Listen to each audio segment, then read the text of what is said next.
Ya,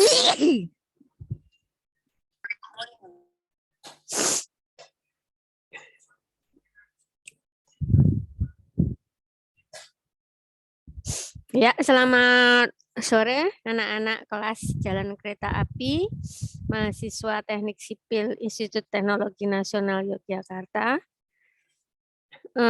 Kali ini kita akan membahas topik untuk mata kuliah Jalan Kereta Api ini di pertemuan ini, yaitu topik mengenai tentang wesel dan persilangan. Wesel dan persilangan. Wesel sendiri itu merupakan penghubung antara dua jalan rel dan berfungsi untuk mengalihkan atau mengantarkan kereta api dari suatu sepur ke sepur lainnya, merubah arah, memindah trek. Itu biasanya pertemuan itu ada di sekitar kawasan stasiun. Ada gambarnya di mana, bisa dibuat, dicari aja silakan tuh, wesel gitu, wesel kereta api gitu. Wesel jalan kereta api. Ada di sana untuk memindah trek. Memindah trek ya. Awalnya trek kanan pindah ke trek kiri. Nah, di kita ada 4 wesel. Apa ya, kategori atau jenis ya? Jenis ya, 4 jenis wesel. Wesel biasa, wesel dalam lengkung, wesel 3 jalan, wesel Inggris. Wesel biasa itu ada 2. Wesel biasa ada 2. Seperti yang digambar itu yang kiri itu wesel biasa kiri. Artinya arah beloknya sepur ke kiri. Wesel biasa kanan, arah beloknya sepur ke kanan.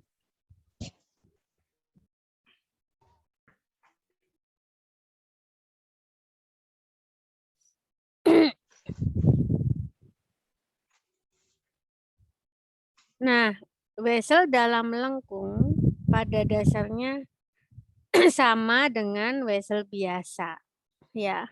Tapi bagian lurusnya berbentuk lengkung. Ada 3 jenis wesel dalam lengkung.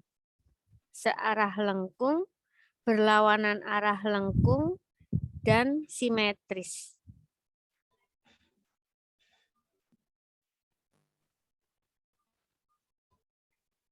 Untuk wesel 3 jalan seperti ini, wesel 3 jalan ada 4 jenis, 3 jalan searah, 3 jalan berlawanan arah, 3 jalan searah tergeser, dan 3 jalan berlawanan arah tergeser.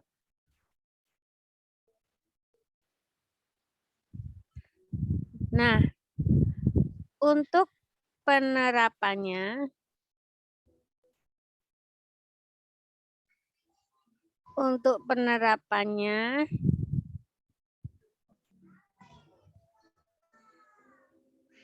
sering jadi di bunder-bunder itu yang ibu lingkar-lingkarin itu penerapan weselnya di situ.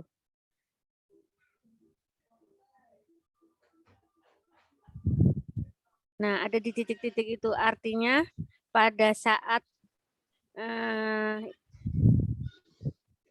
misalnya nih ya, kereta dari arah ini, anak panah Bu Fer ini ke arah sana ya. Nah, harusnya misalnya jalurnya ini ya, ini jalur pertama yang digunakan. Namun dia harus melakukan kiri stasiun misalnya. Ini karena stasiun, nanti di sini misalnya ada stasiun. Dia harus di posisi kiri stasiunnya. Di sini dia harus weselnya itu langsung di apa ya namanya, diungkit, dipindah untuk mengarah ke arah sana. Nanti ada gambar weselnya seperti apa ya? Bu Heru punya gambar wesel nggak ya? Coba nanti coba. Nah, komponen wesel. Komponen wesel. Agar dapat berfungsi seperti yang seharusnya, wesel terdiri atas beberapa komponen yang ada di situ untuk mempermudah apa ya? Kinerja wesel. Yang untuk mempermudah kinerja wesel. Ada yang disebut lidah, ada disebut jarum peserta sayap, rel lantak, rel paksa, penggerak wesel. Ini digambarnya di mana ya? Nih. Nah, ini.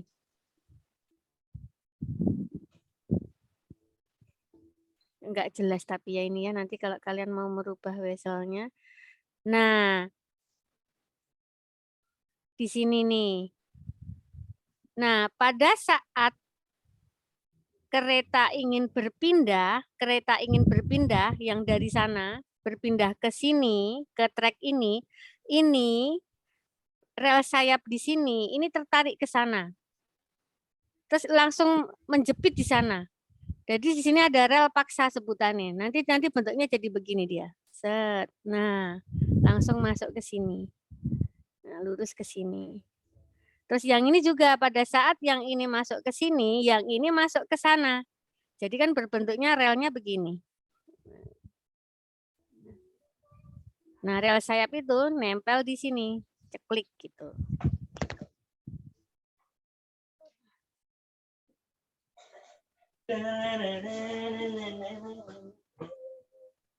Jadi itu mana lidah wesel bagian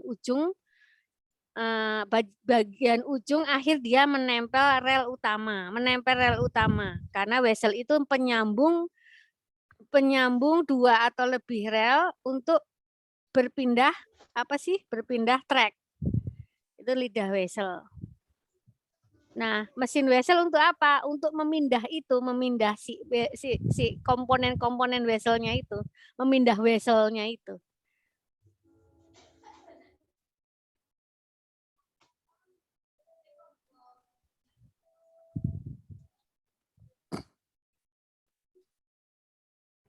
Bantalan wesel. Nah, yang bantalan wesel itu kan sama juga dengan istilahnya bantalan rel kereta api, tapi ini bantalan yang berada di wesel. Pada sepur lurus hingga seperti ini, hingga terjadi pertemuan ini, jadi wesel itu terjadi atau wesel itu berada pada persilangan ya, persilangan arah, persilangan trek itu ada wesel. Nah, bantalan dipasang tegak lurus si sepur. Ya, sesudah jarum tadi kan ada istilah jarum ya. Sesudah jarum, itu. Ini sesudah jarum, bantalan dipasang tegak lurus garis bagi sudut simpang arah. Ini kan jarum di sini.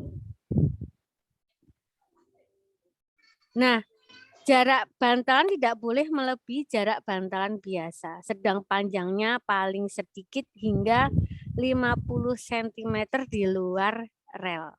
50 cm di luar rel. Bantalannya itu disisain 50 cm di luar batang rel. Jika bantalan dari baja, lubang penambat rel dibuat di pabrik atau pabrikasi, dan wesel sudah dirakit di pabrik atau sebutannya pabrikasi, sehingga di lapangan menjadi lebih cepat dipasang seperti knockdown kan. Nah, kalau bantalan kayu, perakitan wesel dilakukan di lapangan sehingga pengerjaannya otomatis lebih lama.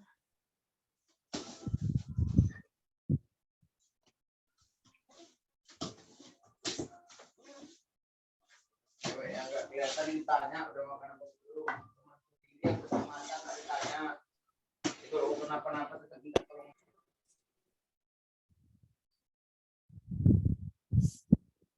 Persilangan. Kita membahas wesel dan persilangan.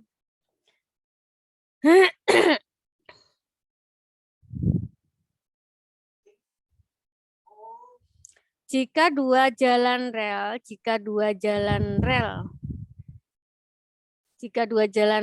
dari dua arah yang sebidang saling berpotongan, di tempat tersebut harus dibuat suatu konstruksi yang memungkinkan roda kereta api dapat lewat kedua arah tersebut tanpa terjadi perpindahan tuh suaranya kan kadang kalau enggak smooth kan suaranya jeglik gitu ya. Nah, supaya tidak terjadi. Jadi untuk persilangan itu untuk membuat konstruksi persilangan tersebut untuk membuat roda dapat lewat ke kedua arah tersebut dengan baik. Nah, persilangan itu ada persilangan siku, persilangan miring. Kalau istilah persilangan miring itu kurang dari 90 derajat. Bukan lebih dari 90 derajat, tapi kurang dari 90 derajat. Nah, untuk persilangan yang miring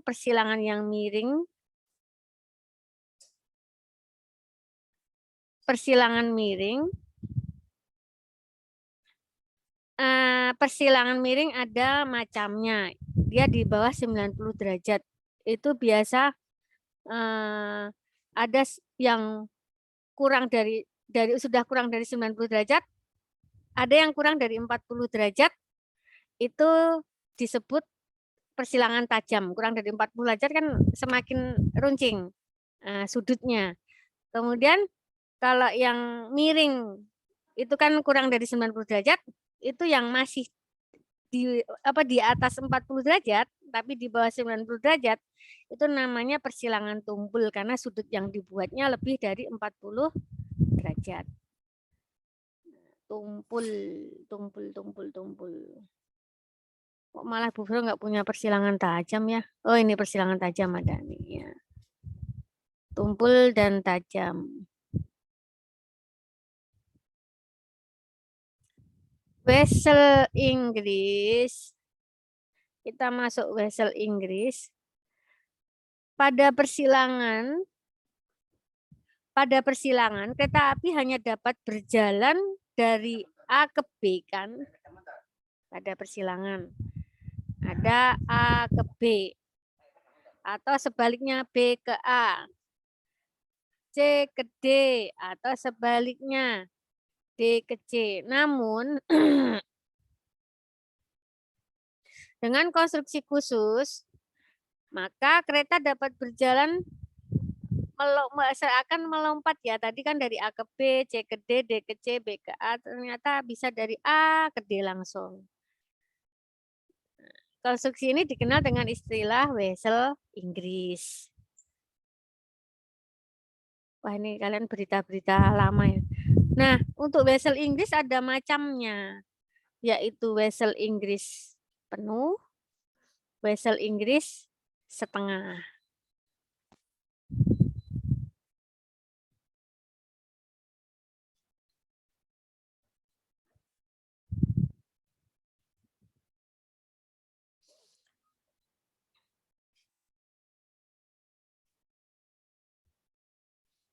Pasti ada pertanyaan kalian kan, Bu Vero tunggu bahwa Bu Vero kalau yang wesel Inggris penuh seperti apa, wesel Inggris setengah seperti apa? Kalau penuh itu seperti ini. Ini yang B ini penuh. Kalau setengah berarti salah satu sisi saja.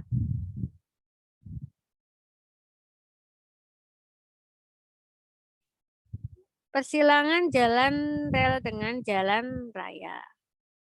Persilangan jalan rel dengan jalan raya. Persilangan antara jalan rel dengan jalan raya dikenal dengan istilah perlintasan ya, yang ada tutup perlintasan itu. Itu namanya persilangan antar jalan raya dengan jalan rel.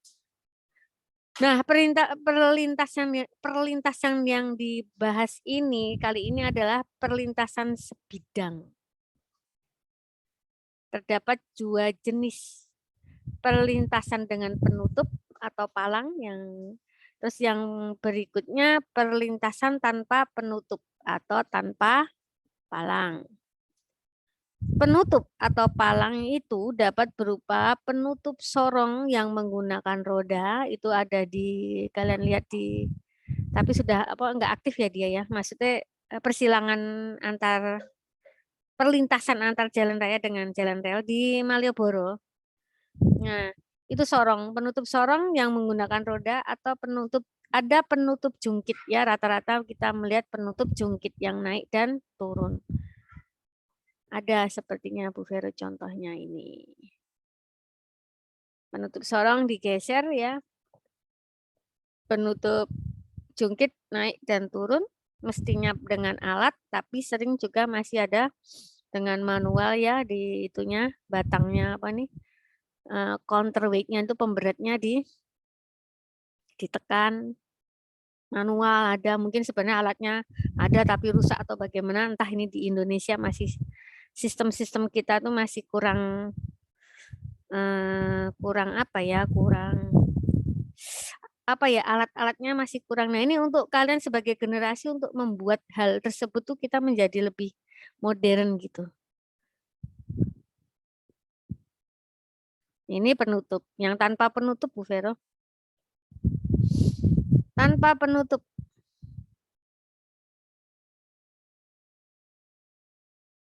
Pada persilangan tanpa penutup ini harus tersedia daerah pandang yang bebas itu. Ada pandangnya yang bebas tanpa penutup ini.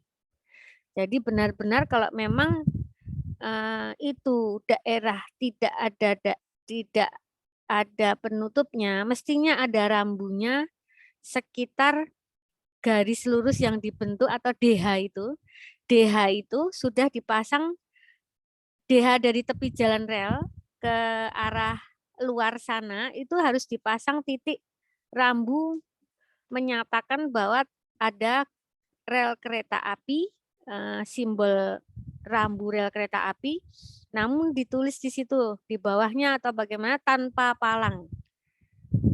Ada tahu kita sering lihat yang berbentuk cross ya, ada gambar bulat dulu, bulat merah, terus tengah putih, terus gambar kereta warna hitam, terus di bawahnya ada cross kuning ya. Di situ ada mungkin tulisan palang sepur, ada berarti, terus ada tulisan hati-hati atau apa, itu berarti ada palang sepur. Nah, mestinya kalau yang tidak ada juga ada seperti itunya, tapi ada informasinya. Kemudian nanti dengan jarak DH tersebut itu berbanding DT agar supaya pengemudi bisa memiliki garis pandang. Garis miring ini sebagai garis pandang. Supaya bisa tahu, oh ada kereta mau lewat, berhati-hati. Demikian. Ya, intinya daerah pandangan bebas yang memadai bagi pengemudi kendaraan di jalan raya ini maupun masinis juga bisa melihat kereta apinya. Masinis kereta api bisa melihat mobil atau kendaraan-kendaraan di jalan raya. Nah, untuk mengurangi kecepatan karena kereta api tidak bisa mengerem mendadak juga. Jadi yang paling diutamakan untuk pengemudi. Persyaratan ini menyebabkan daerah pandangan bebas dimaksud berbentuk segitiga, apa namanya itu? Kalian kalau merencang jadinya Pitagoras.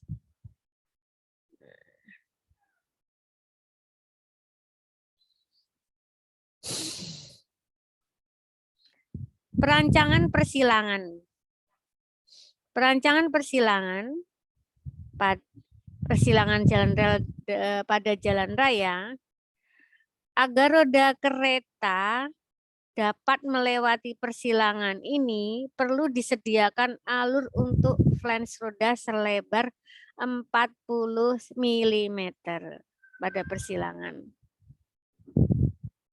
Yang harus selalu bersih dari benda-benda yang dapat mengganggu. Jadi harus kosong benar di situ. Tidak boleh ada pengisi di situ, di longgar itu 40 mm itu tidak boleh ada pengisi, harus longgar. Karena untuk menyediakan alur flange roda. Hal ini dilakukan untuk apa? Hal ini dilakukan dengan memasang relawan memasang rel lawan yang panjangnya 80 cm.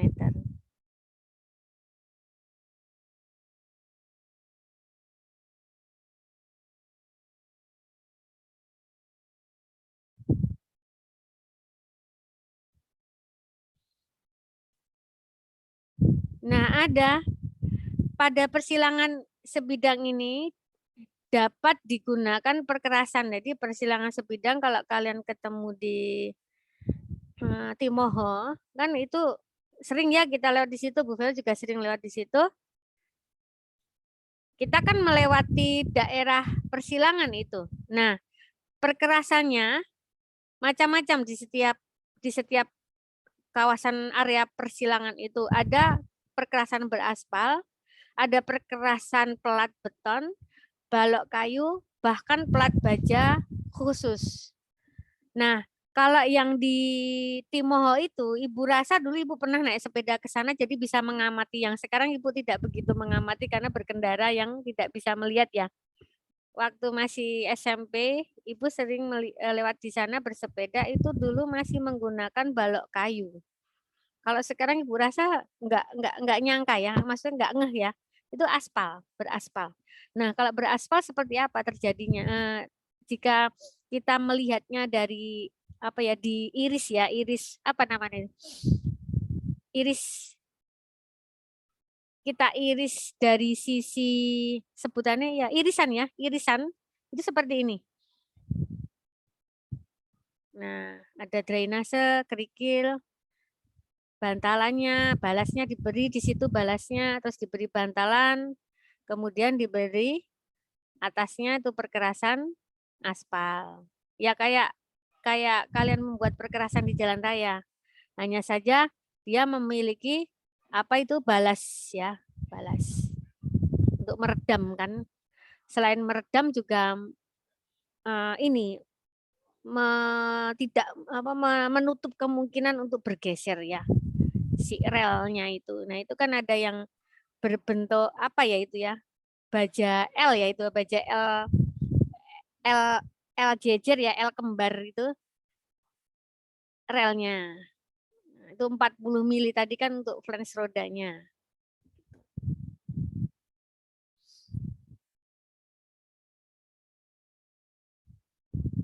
Supaya rodanya masuk kan, masuk ke situ karena kan roda kereta itu yang lari di yang lari di relnya itu kan lebih pendek dari yang di tepinya. Yang di tepinya itu kan untuk ngeget ya, untuk mengikat nempel di rel supaya tidak apa sih geser. Nah, itu diberi flange karena di situ aspalnya ya, perkerasan aspalnya. Nah, kalau yang balok kayu, ada yang balok kayu seperti ini balok kayu. Nah, ini biasanya kalau di jalan raya mestinya sudah aspal. Kalau dulu Bu Vero kayu karena zaman tahun 86-an ya, masih tidak volume tidak begitu padat ya. Jadi masih menggunakan kayu masih baik ya, umurnya masih bisa panjang. Umur operasionalnya ya. Nah, ini biasanya mungkin di daerah-daerah seperti Wates yang sering banyak dilewatin kan persilangan-persilangan atau perlintasan-perlintasan jalan kecil ya, jalan desa di Wates itu. Nah, ini mesti menggunakan ini. Mudah didapatkan kayu di daerah sana juga. Plat beton mungkin juga bisa di daerah-daerah setempat itu karena mungkin ada dana untuk membuat plat beton ya seperti ini. Nah, bantalannya kalau plat beton menggunakan bantalan kayu karena pada saat penempatan plat beton maka menggunakan paku ya, baut paku.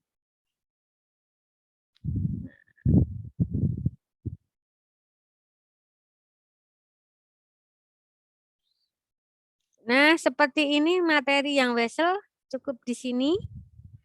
Ada pertanyaan anak-anak? Maaf Bu, tanya. Siapa ini? Claudia? Claudia. Ya, Mm-mm. nah kan itu pakai bantalan kayu. Terus biasanya durasi tahan lamanya berapa tahun ya, Bu? Kalau Ya. Heeh, Ya, terima kasih. terima kasih kembali. Claudia, kalau untuk kereta api lebih baik, kalian kan sudah ikut mata kuliah kayu ya? Kayu. Itu yang paling lama apa? Kelas 1 ya? Kayu jati ya? Iya, Bu. Oh iya, gunakan kayu jati. Nggak berani kalau kayu-kayu lain. Bisa rontok ya. Kayu jati. Kayu jati yang paling tahan lama kelas 1 ya? Berapa kelas jati itu? Ada 3 kelas jenisnya kayu jati. Ya, kelas 1. Ada lagi? Begitu Claudia? Ya, baik, Bu. Terima kasih. Terima kasih kembali. Ada lagi? Ini mesti pertanyaan paling mantap ini. Adalah tebal. Tebalnya. Ini seumur-umur Ibu membaca teori-teori untuk perkerasan ini belum menemukan tebal-tebal yang kita tentukan. Tebal-tebal perkerasannya. Coba tebalnya berapa senti? Bener enggak? Nah, kalau jalan raya, tebal dari perkerasan, lapis perkerasan. Sekarang jalan raya itu kan ada 3 lapis perkerasan utama ya. Jalan raya, bandar udara. Lapis pertama itu surface course gitu. Terus lapis keduanya base course. Lapis ketiganya sub-base course. Bawah adalah compacted soil, misalnya gitu. Nah, tebal-tebal itu kan bisa kita tentukan berdasarkan apa kalau di jalan raya? Berdasarkan volume kendaraan yang akan diprediksi atau disurvei melalui berapa volumenya. Kan dihitung dari situ. Maka ketemu tebal perkerasan masing-masing lapis tersebut dengan menggunakan mungkin standar metode bina marga atau ada metode-metode lain. Nanti kan akan ketemu di situ dengan menggunakan grafik yang terdiri dari apa ya, komponen tebal dan mungkin volume kendaraan. Nanti ditarik grafiknya ketemu itu apa tebal misalnya. Nah, sedemikian juga di bandar udara. Tebal apa itu? Lapis perkerasan apa ya? Runway itu berapa tebalnya? Kan bisa didapatkan dari dari beban kendaraan apa pesawat. Nanti dikonversikan dari pesawat yang beroperasi di situ. Ada 10 jenis pesawat. Kita kalau itu kan nggak dihitung volumenya, tapi kita konversikan dari 10 jenis pesawat tersebut kita konversikan, akhirnya ada angka konversinya. Setiap jenis ini masing-masing angka konversinya berbeda. Jenis Boeing, jenis Cessna, jenis Airbus, jenis apa-apa itu ada konversinya. Nanti setelah itu kan ketahuan pesawat kritisnya.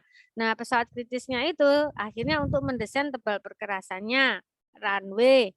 Nanti ada klasifikasinya, yaitu bobot si pesawat sendiri kosong, bobot pesawat dengan penumpang, bobot pesawat dengan pilot, dengan penumpang ya pilot ya, pilot barang yang berbayar, orang berbayar, dan apa satunya itu fuel apa bahan bakar, berat kosong, berat take off, berat landas, baru ketemu itu. Nah ini Bu Vera belum pernah nemu ini. Ibu minta tolong dicariin teori ini untuk menentukan tebalnya ini. Baru kepikiran Bu Vera. Bu Vera nggak pernah belajar di sini nih. Coba kalian belajar di sini bagaimana menentukan tebal. Siapa tahu nanti ada ujian Ibu menanyakan hal ini, ya. Ada lagi yang mau ditanyakan Bu Vera? Biasanya Brian tanya biasanya.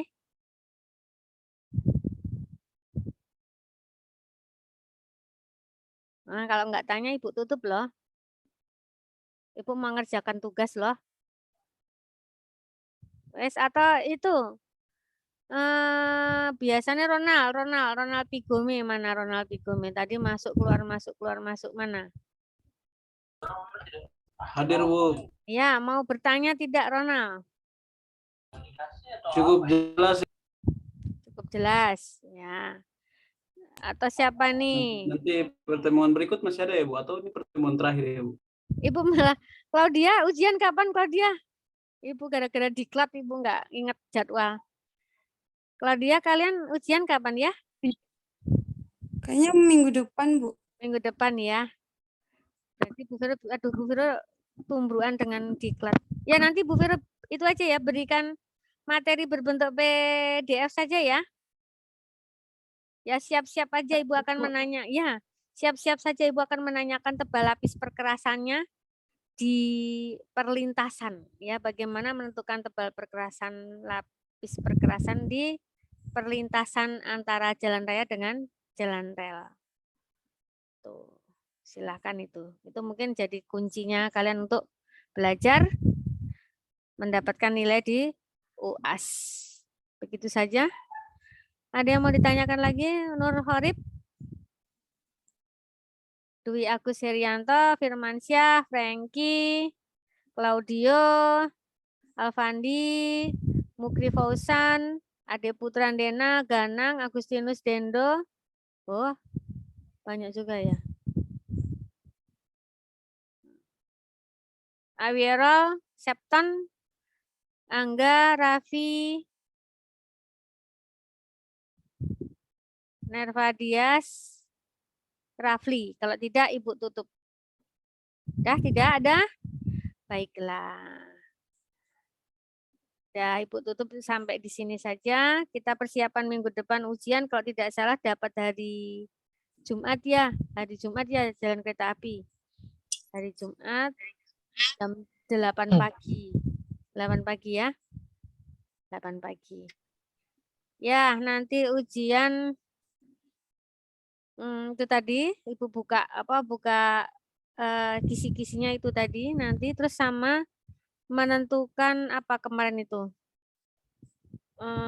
peninggian ya, peninggian rel kereta api ya, peninggian rel ya, ya rel kereta api ya di tikungan ya.